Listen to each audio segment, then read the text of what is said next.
Você sabe o que é crase? Aquele acento pro outro lado, que sempre confunde, você nunca sabe o que ele significa e quando que você tem que usar? Fica comigo nesse vídeo que eu tenho uma dica bem legal que vai te ajudar. A crase acontece quando a gente tem a união da preposição a com o artigo definido a. E aí, o acento que a gente chama de crase, né, na verdade, ele é uma representação de que essas duas letras estão juntas. Para a gente não ter que escrever o A duas vezes, a gente coloca o acento, mas a nossa pronúncia precisa ser como se tivesse duas letras A. Então, por exemplo, quando eu digo vou à escola, eu tenho o acento crase. Por quê? Porque quem vai a algum lugar.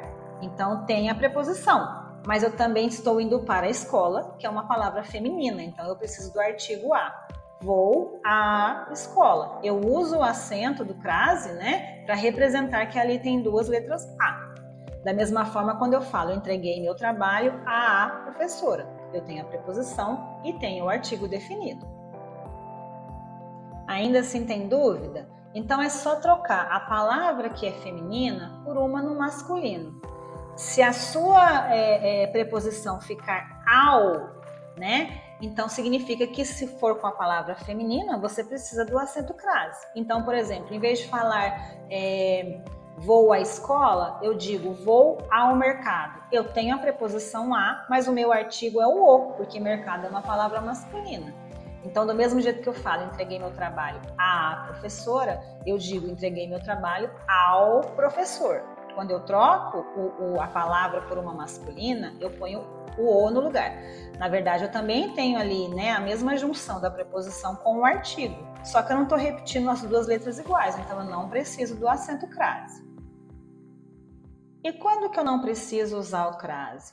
Quando eu uso a preposição a antes de verbos. Então, quando eu digo comecei a estudar cedo, né, a preposição está antes do verbo, eu não preciso de crase, porque eu não vou ter o artigo feminino ali, né? Antes de palavras masculinas, né? Então, quando eu falo fui a pé, pé é uma palavra masculina, eu não preciso colocar o artigo antes, mas se eu colocar não vai ser crase. Crase é quando eu uso o acento para indicar a união das duas letras a. Né? E também quando eu coloco a preposição a antes de pronomes. Então, quando eu digo assim, entreguei a ela o presente, ela é um pronome.